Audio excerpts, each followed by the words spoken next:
Good afternoon and welcome to our friendly band of experts.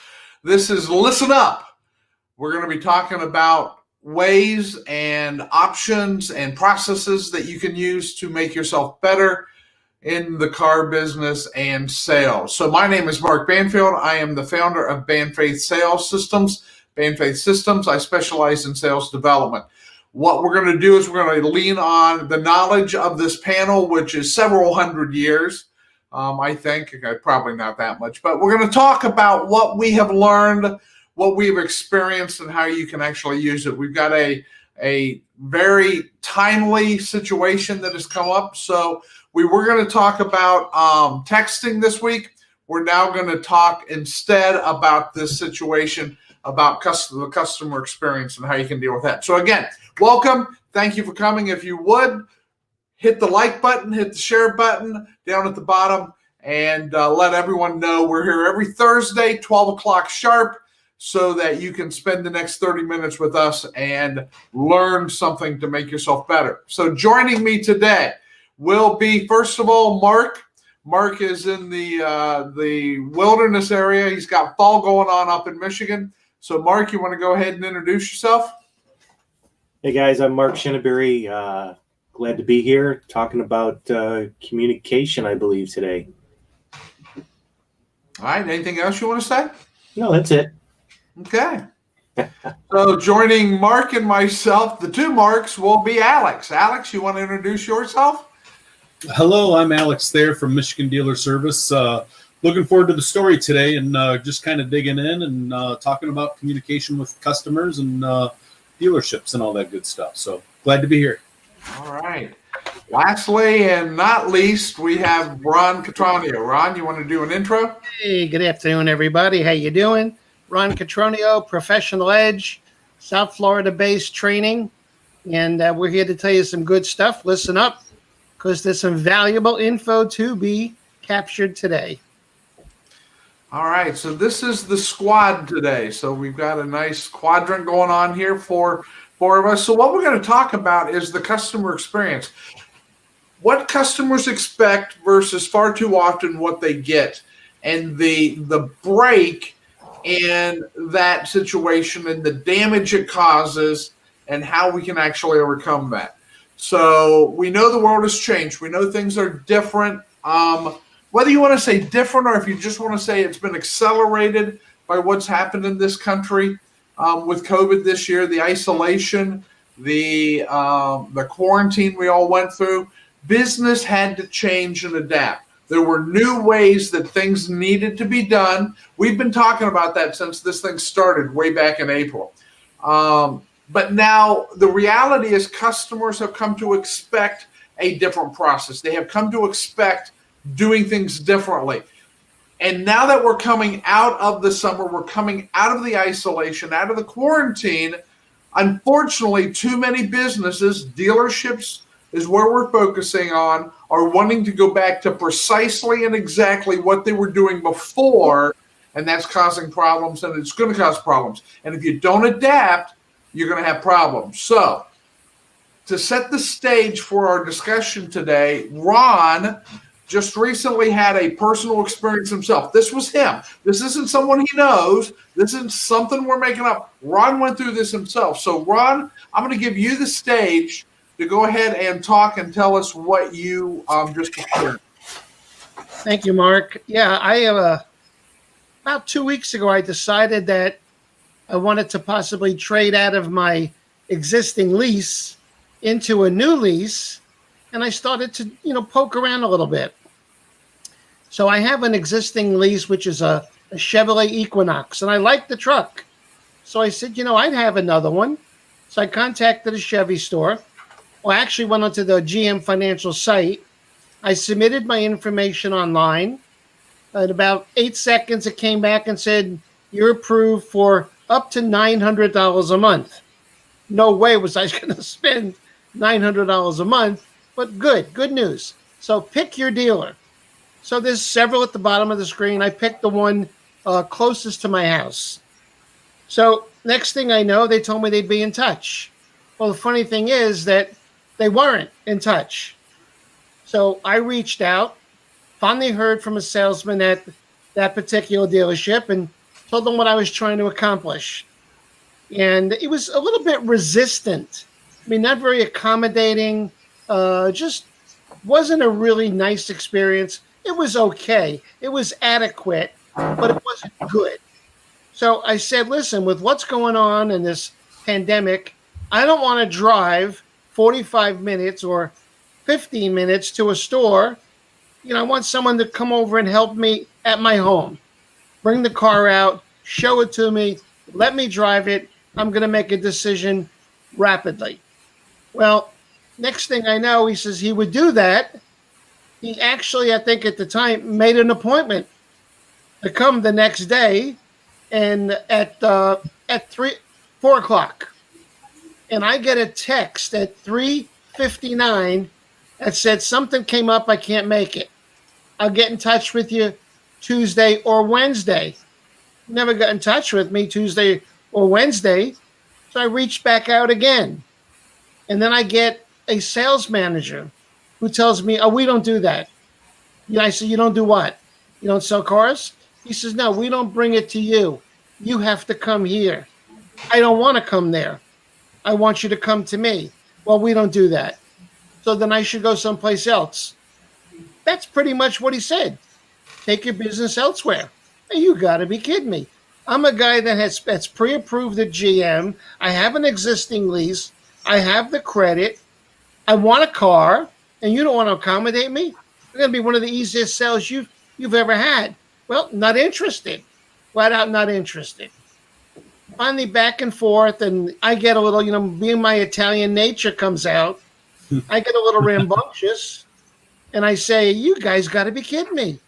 I said, it's not that salespeople were really, by and large, were good. They were adequate, but the good salespeople almost don't exist anymore. And back and forth, words went back and forth, texts went back and forth, emails went back and forth. Turns out that one store just wasn't coming. So cut them off. This fellow that I knew at another store, Lester, happened to reason with me a little bit.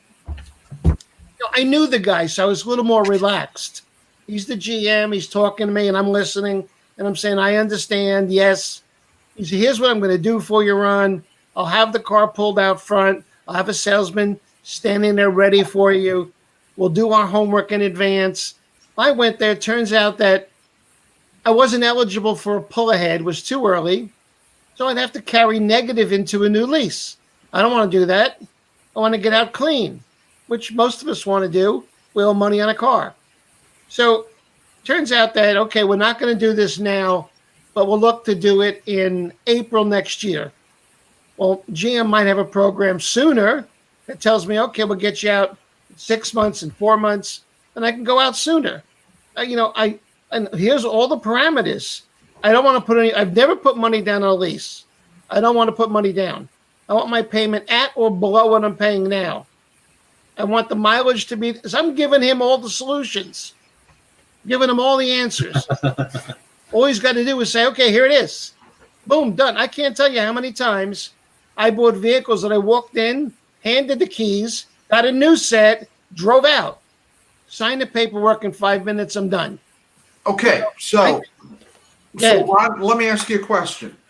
Ed, do you think you were unreasonable in your requests and demands of the dealership? Not at all. Based on times and condition, we have been programmed as consumers now to expect more with this pandemic. All I'm doing is asking you to do what any person in my situation might ask. Accommodate me. Do what I need to be done. Okay, so the first bugaboo really happened with trying to see a vehicle. So you wanted them to bring you the vehicle, right? And it ended up no one would bring you a vehicle. So I'm going to turn to Mark and Alex. In your markets, are you seeing dealers that are delivering vehicles, or are they also backing away, wanting to go back to the way it was before? Listen. All right, I'm gonna play devil's advocate here for a second.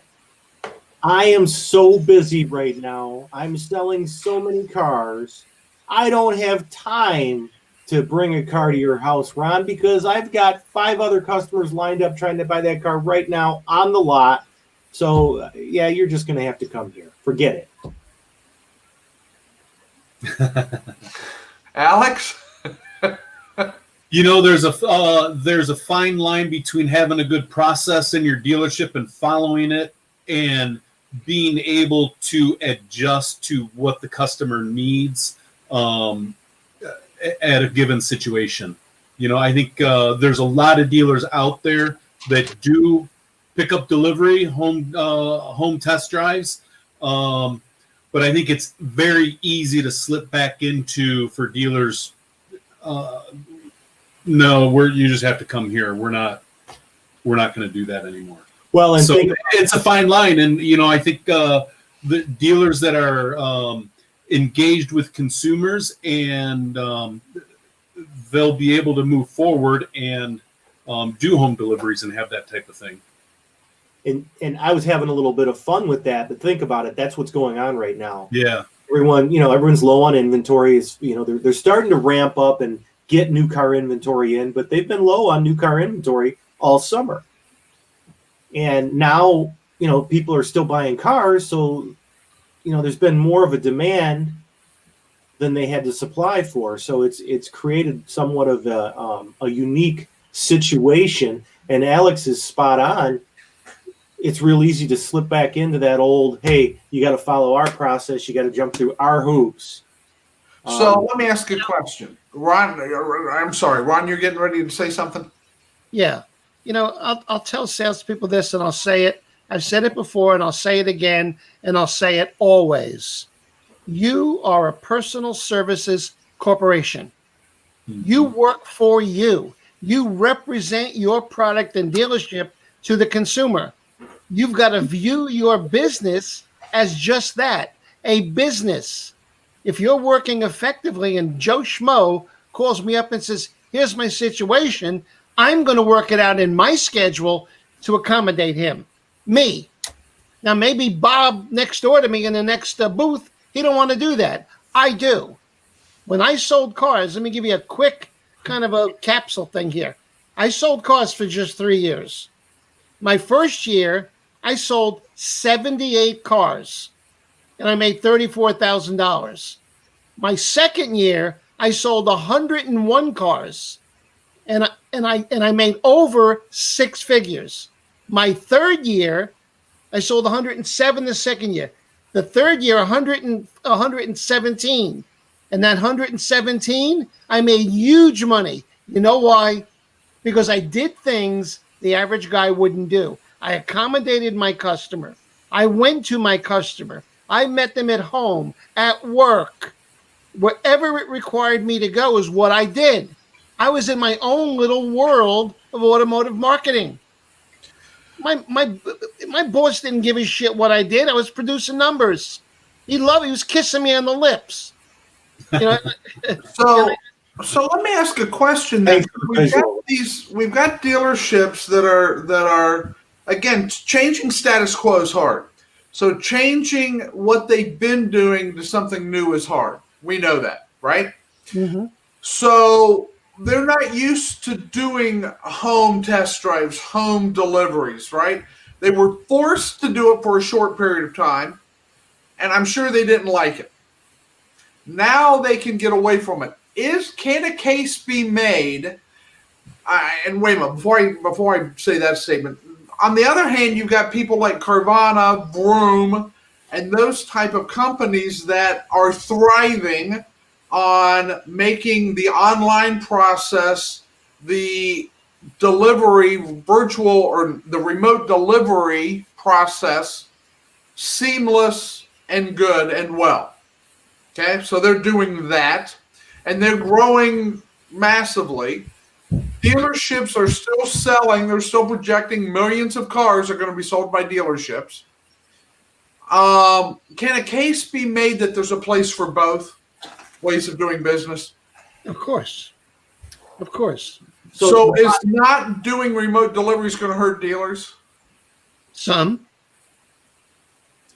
So, Ron, Mark, the bottom line is, you've heard me say this before, and I will continue to beat this drum. You need to be prepared to communicate with your customers however they want you to. We're in a service business. We're trying to service and sell customers our products. If you're not prepared to step outside your little box, eventually you will get left behind, because I promise you, your neighbor down the street or across town will do it. Yeah, it's kind of like before COVID even hit, one of the major manufacturers had launched an initiative on remote service.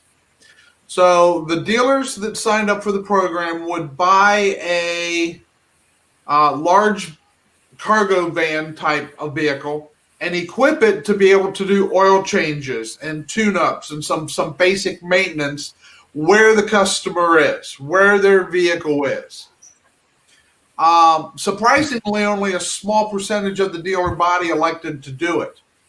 Now, I'm sure that they're going to continue to grow it. They're going to move on it. But I think that's another illustration of forward thinking versus we can't do oil changes in their driveway. We've got to have them come to us. I've got the oil here. I've got the lift here. I can do it better here. Resistance to change is hard, isn't it? Absolutely. And is that what we're struggling with right now? We're in that transitional change period. Yep. It's a matter of personal preference. When I was selling, I sold Ford trucks. Now, when I was selling my trucks, I was a very accommodating salesperson. I had one guy I'll never forget, came in and he wanted to buy a truck, a small refrigerated box truck. He had a store called the Fish Peddler, and he sold fish. In the morning, he'd go down to Miami, buy his fish, come back up into Broward, sell his fish. One day he calls him, he says, Ron, I'm so busy. He says, is there any way that you could have someone come and pick up my truck to service it? And he says, you know what? I'll pick it up on the way to work and I'll bring it home at night. Now, I would do that. Other guys would say to me, you're out of your mind. You're crazy. Okay. But I can tell you that when I went and brought him his fish truck back, that's what he did. Other guys would say, he gave me a load of fish.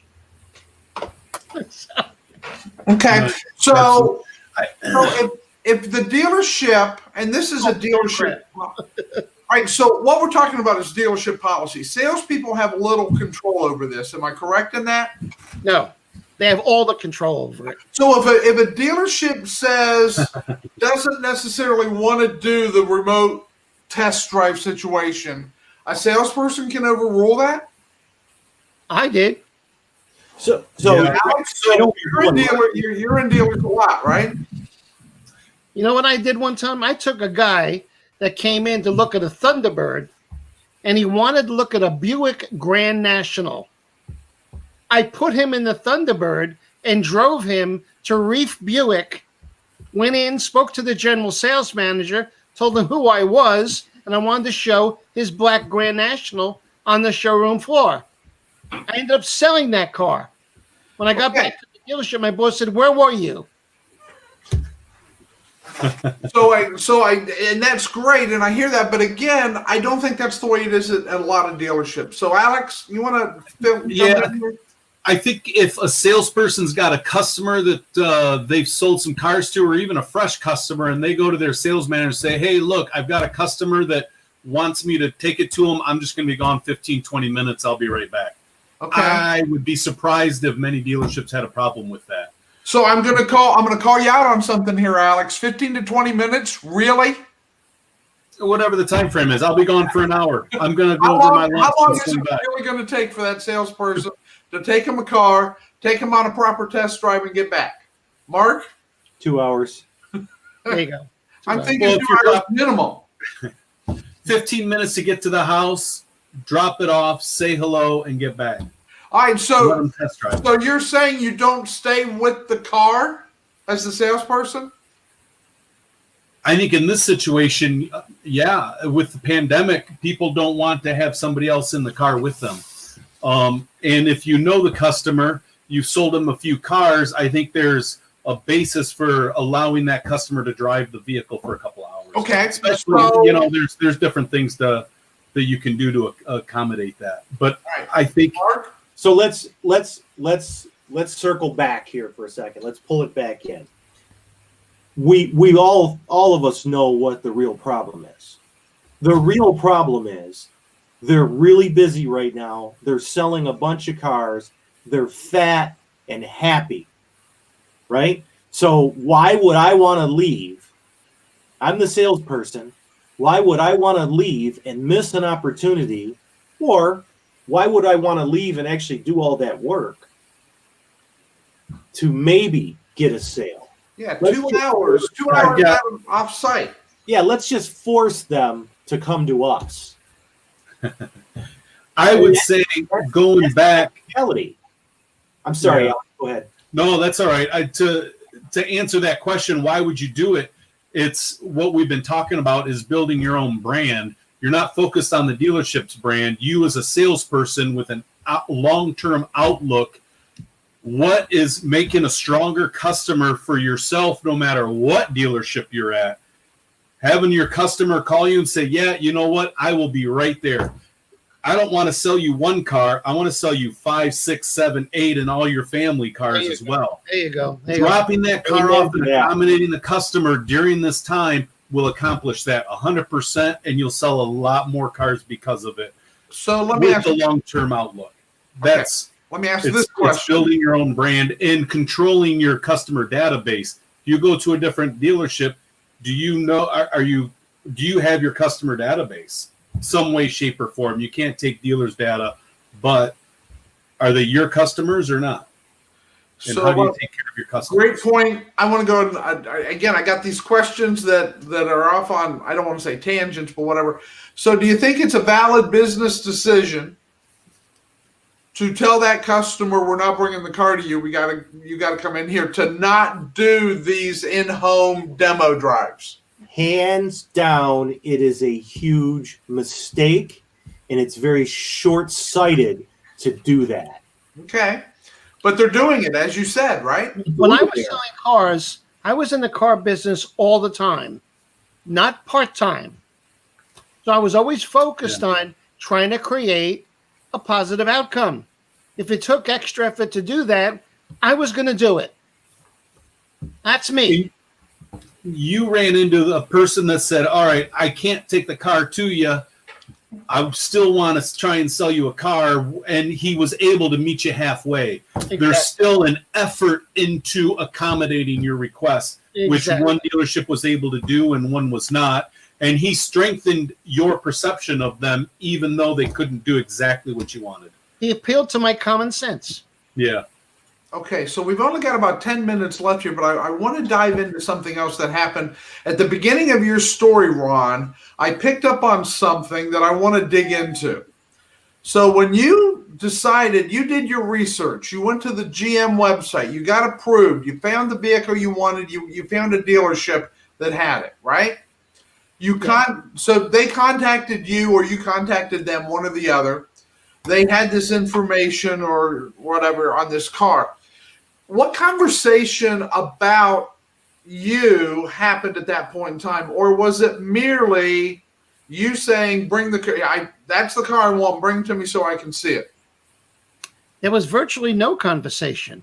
When I went to the GM financial site and I submitted an application, got approved, they told me to pick a dealer, which I did. Turns out that they didn't just give my information to that dealer. They gave it to everyone in my market. So I got some follow-up from other dealerships, but I was working with one guy and I said, I'm going to go follow this through. And that's when I ended up having to change when he told me no. Okay. So would some of what happened in your situation have gone down differently if there had been conversation up front? Yes. And the point I'm actually focusing in on is at the end of your story, you told us that you weren't eligible for the pull ahead and you now need to wait until spring. Right. If there had been a conversation up front, a proper questioning, could that not have been discovered early on, preventing you from going through and getting this, I don't want to say discomfort, developing the feeling that you developed? Yes.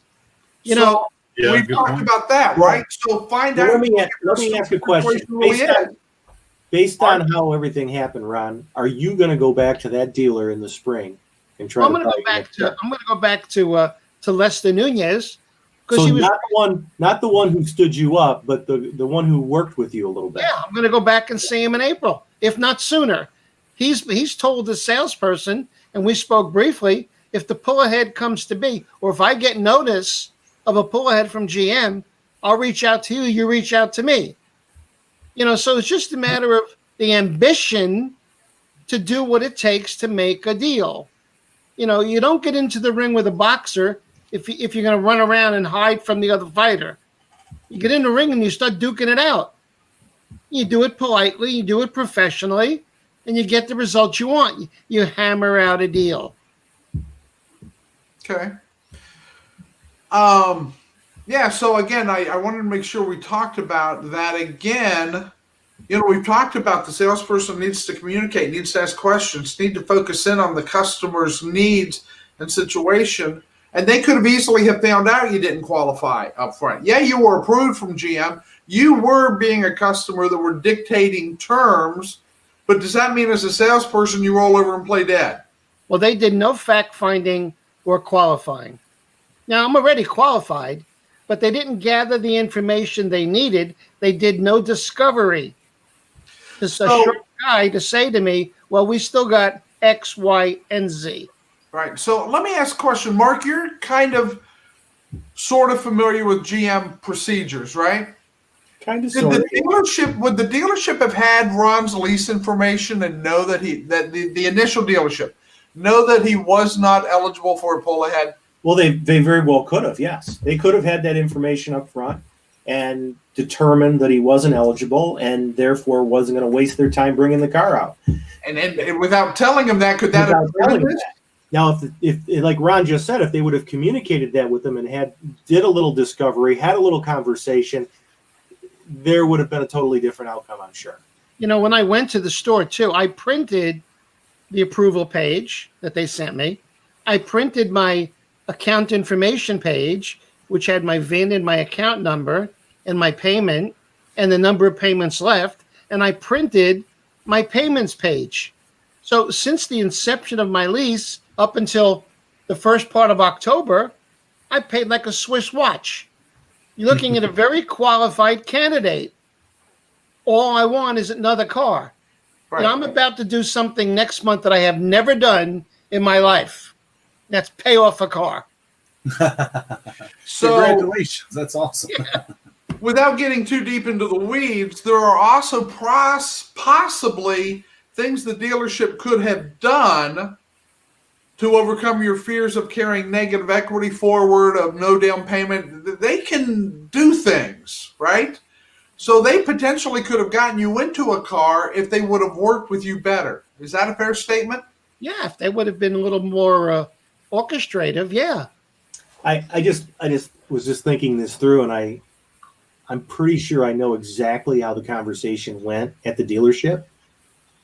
Salesperson got the lead, started working the lead, did his homework, found out that your lease wasn't up until next year and you didn't qualify for a pull ahead.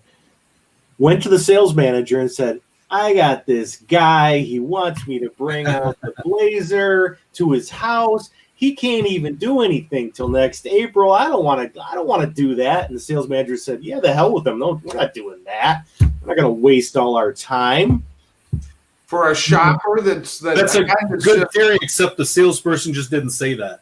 Exactly. That's the problem, isn't it? There was no communication. And it was a huge mistake. There's a way to sustain the customer, and there's a way to blow them off. You can say no nicely and still keep them coming back. Yeah. That's absolutely right.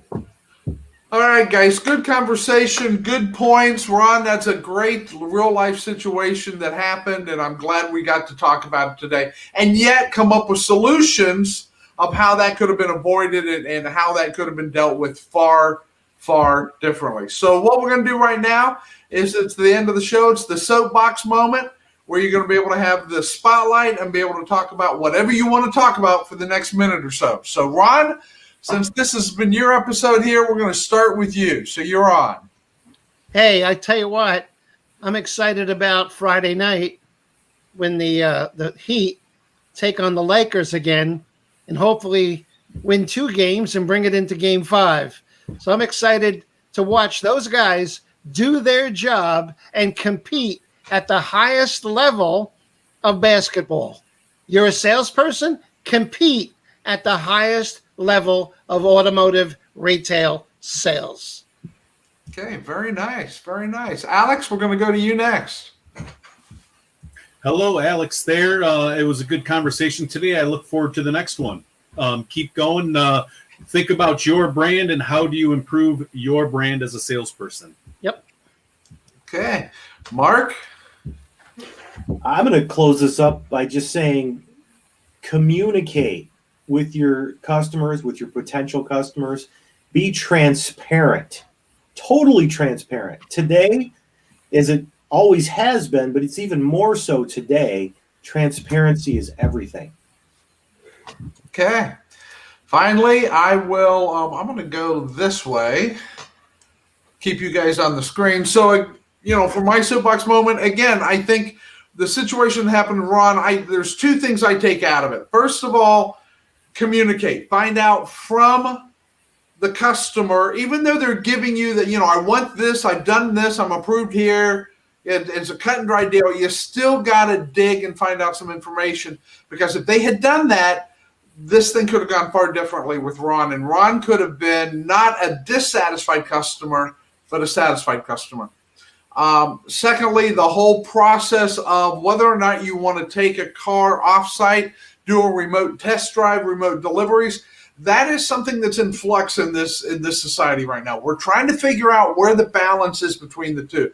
We talked about right now they are fairly busy. They're doing good stuff, so they don't want to do the hard stuff. Well, somewhere along the line, and again, the way the car business goes, winter's coming. The hard stuff's going to be necessary. So be ready to blend the two together to make it one seamless system. It can be done. There are businesses doing it. You've got to figure out a way to do it yourself. So that's my soapbox moment. And wrapping up, again, I'm Mark Banfield, Banfaith Sales Systems. I was joined by Mark Shinneberry, Alex Thayer, Ron Catranio. We have other guys that come on, join us every Thursday at 12 o'clock. We're on Facebook. We're on YouTube. But this is Listen Up. We're talking about the car business. And I want to thank you for joining us. Tell your friends. Give us likes. And I'll see you next Thursday at noon Eastern, 9 o'clock Pacific.